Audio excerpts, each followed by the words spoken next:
Hi everybody, Cody Menz here doing a review of the new Tier 8 German premium medium tank, the M48 Räumpanzer. I'm just going to call it the M48 Rpz to keep it short and sweet. And in this video, I'm going to be comparing it against its closest counterpart, the Super Pershing. Also going to throw in the T26e4, which I feel like kind of resembles the gameplay of this as well.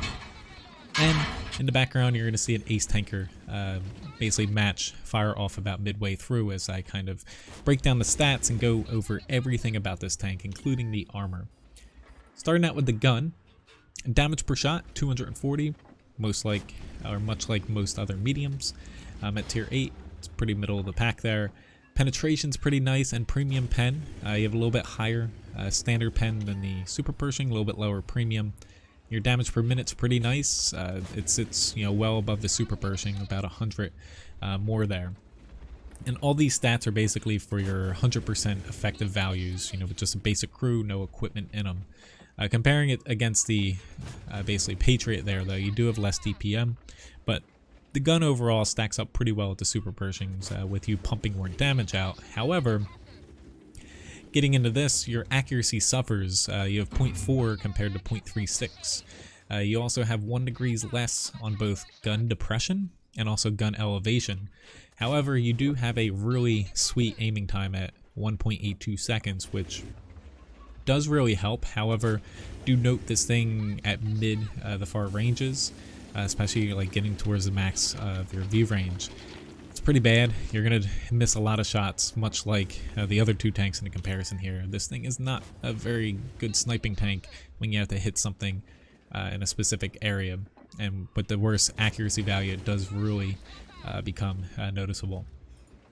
A little bit more on the stats here. This tank does have really good accuracy on the move. You can see the values here, lower the better.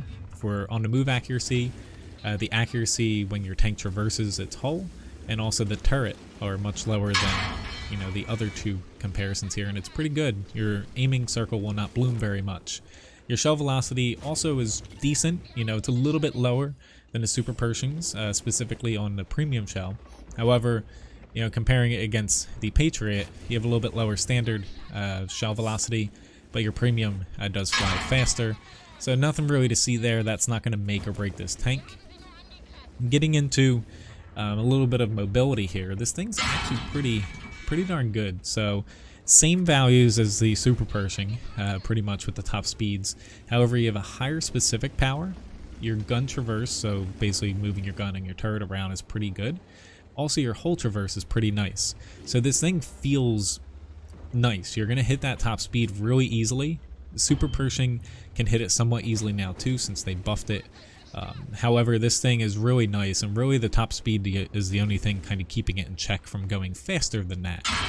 So the mobility is actually a plus. Albeit it's a slower medium tank, you're definitely going to feel faster than you might think in this M48 Rpz. Moving into terrain resistance values though, so hard, medium, and soft ground, this thing, the lower the values the better. Basically it beats out the Super Pershing, also the T26e4 by pretty darn good values.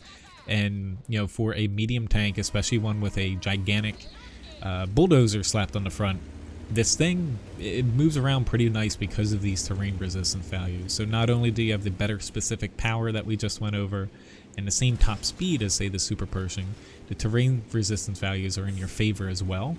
So it's pretty darn nice, the complete package when it comes to mobility. Last but not least, we have a little bit of basically miscellaneous stats here. So your hit points, you do have 50 less HP than the other two tanks here. You do have 10 meters less view range. However, something I saw that I feel is pretty important. So if you ever get shot towards your engine module HP is actually higher than both the Super Pershing and the Patriot. And you also have a 8% chances, or you have a 8% less chance to get set on fire. Excuse me there. Levi, for those that know Levi, my dog, he's booping me in the side. He's like, Dad, I want to go out. Anyway though, that's something to make note. Basically the fire chance on this tank is pretty low, and it's actually nice. It's not always a stat you'll see people bring up, but nonetheless, it is nice having a less percentage of a chance to basically get set on fire. Now, one important thing, so the armor, we'll go over that after this ace tanker battle kind of finishes up here. The armor is, definitely iffy, much like the Super Pershing. But most importantly too, something I haven't brought up that you might be thinking about or you might have forgotten about. Super Pershing does not see tier 10 tanks. It has preferential matchmaking. This tank does see tier 10 tanks. So yeah, if you're thinking about that, you're probably like, holy shit. So while this tank is very similar to the Super Pershing, barring the mobility and the terrain resistance values are much better. You have a little bit more DPM, if you remember, about 100, but your accuracy is much worse overall, so like aiming in at longer ranges. You're going to be seeing tier 10 tanks in this thing. It's pretty scary, considering you're not really going to want to do that in a Super Pershing very often. So that's one gigantic downside to this tank. It does not have that preferential matchmaking. It's a nice tank. I love the Super Pershing. I really like playing that tank, and it's a nice premium tank, especially if you like American mediums. And it's a well-rounded tank. The M48 Rpz here, same thing. However, without preferential matchmaking, you're gonna get beat up against a lot of tier 9s, but specifically against tier 10 now, too. So it's one thing to note, because the attributes are very close between this and the Super Pershing, that the matchmaker is like something that's not exactly, put out there, but it's definitely the biggest thing with this tank that you need to be aware of. That this thing does not perform very well against tier 9s a lot of time, and specifically tier 10. Now, getting into the armor, you'll notice like throughout all these clips here, one thing that's very apparent as you're looking, at the tank here, it's got a very large cupola. The cupola on this thing is pretty darn large. It's not very strong. However, if you're moving around with the very nice mobility and hull traverse and turret traverse, does make it a little bit difficult to shoot, so that's one plus. But do note, there is that big glaring cupola weak spot. Now, overall, do I feel like this tank is a very good buy? It does have some crew training benefits. Basically, you have 4 crew members, and it does line up with a lot of the tanks that Germany has, specifically the Leopard 1 line, more so than the E50M line. The E50M line, you'll have 1 extra crew member for the E50 and E50M, and also, like the Panther 2 and stuff. So it will fit the German medium tank crews, which is, checks off the crew training box there. Credit earning potential is pretty good as well. Your shells do cost, I think it's about 100 credits more than the Patriot and also the Super Pershing. For your standard rounds, all the premium shells cost the same. So credit earning potential, because those 2 tanks are pretty good, is there. Maybe a little pinch low just because of 100 credits more, so I think it's like 355 credits to buy a standard round. Yes, 355 compared to about 255 for the basically Patriot and Super Pershing. So anyway, about to get into some armor schemes here. There's going to be a side-by-side with both the M48 Rpz and also a basically Super Pershing that you'll note here in a second once I get through the end game screen. These tanks do stack up very, basically side by side. You have the cupola weak spot on the M48. You also have a cupola weak spot on the Super Pershing. You'll notice after this battle here too, kind of going into battle hits mod that you can find in the Essence mod pack, the shells that hit your bulldozer, they pretty much disappear. You can get penetrated through them, and your turret front's pretty nice, but the bulldozer does soak up a lot of shells, specifically because a lot of people don't know where the hell to shoot you. You can't see through the thing. But once you start getting up until the turret, or up to the turret, specifically the cupola, so kind of similar to the Super Pershing, you'll notice more things start to penetrate you. Alright, so now, finally, the side-by-side here. Kind of starting at the cupola, basically both have that cupola weak spot. M48 is much larger though, and really in your face. However, the one nice thing is compared to the Super Pershing's turret front, the turret front on this thing is pretty freaking solid. You don't have that space armor on it outside of the mantlet, which is extremely strong. Really only people will penetrate you through the mantlet on the M48 Rpz if they get lucky. But the turret front is solid, whereas the Super Pershing does have those gaps in between the space armor plates that you can penetrate basically people through there. Now, a little bit further down on both tanks, it's pretty similar effective armor value wise, somewhat. The M48 does have a small little weak spot beneath the gun mantlet, and also at the top of the hull here, kind of similar to the Super Pershing, where you can penetrate it towards like the top of the frontal hull. But as you get down on the M48 Rpz, I feel like the giant bulldozer in your face is better than the Super Pershing. So the frontal hull armor I feel like works a lot better, because a lot of people will miss your hull entirely and will shoot tracks. They also don't know what the hell it looks like behind there, and since the shape of it is kind of that M48 rounded hull, it actually does have better effective armor values, which is nice. Getting around to the sides though, sides aren't that well armored.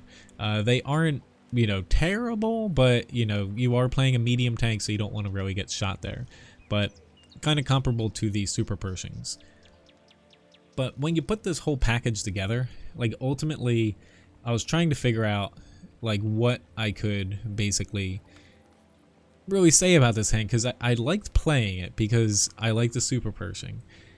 However, the full matchmaking on this thing, it does take a huge chunk of this tank off, or basically the competitiveness of this tank, where it's a nice tank, you want to love it, and you know, the gun on it feels nice. Basically the armor is great, except for, you know, you do have that really large cupola compared to the Super Pershings, which I was trying to find a Super Pershing here. I obviously checked off my filters incorrectly, where that difference, and especially because the Super Pershing has that the basically torsion bars or whatever they are, you know, springs or suspension holding basically the turret up in front, or the gun up in front of basically the turret. It does block that cupola, which is nice, but the cupola is really large. The full matchmaking, you know, definitely hurts this tank a lot. So do keep that in mind when you're thinking about buying this tank, to where it's a nice tank, but if you really hate fighting against higher tier tanks, you're definitely gonna be struggling in this a little bit compared to the Super Pershing. Overall though, I personally enjoyed this tank playing it. I didn't do too well in it. I lost a lot of battles, and there was a lot of battles where people were just hitting that cupola left and right, where admittedly I feel like the Super Pershing with the preferential matchmaking is still a better tank than this. And you know, not seeing tier 10s is a huge thing, but statistically, even with the better mobility on this, you do have that worse accuracy that you do have to keep in mind, and that can be somewhat off-putting. But going toe-to-toe, you know, going over the advantage real quick again, this tank's got higher DPM, better on-the-move accuracy, better mobility, basically better specific power, the terrain resistance and everything, and it does have basically that added bonus of not getting set on fire as much, with your engine having higher HP and less of a fire chance. However, you do have 10 meters less of basically view range, 50 HP less than the Super Pershing, and you do have that worse accuracy.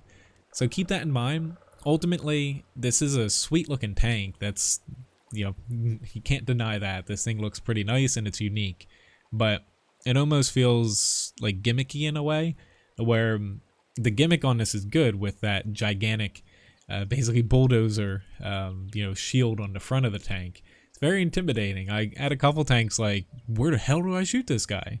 But at the end of the day, it comes down to performance and also longevity, to where once people figure out where to shoot this thing, did not take very long. Basically every single fight, once people start bouncing off the turret or the front of the hull, they just start aiming at that cupola. So keep that in mind. It's a fun tank, but it does have some pretty glaring weaknesses and really struggles with that full matchmaking.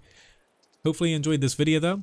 Thank you very much for watching, and you know, if you decide to pick this thing up, at least you'll know the kind of pros and cons of this tank. If you don't decide to buy it, at least you know how to, you know, basically take out one of these things if you come across them. You won't fall victim to shooting that gigantic bulldozer on the front.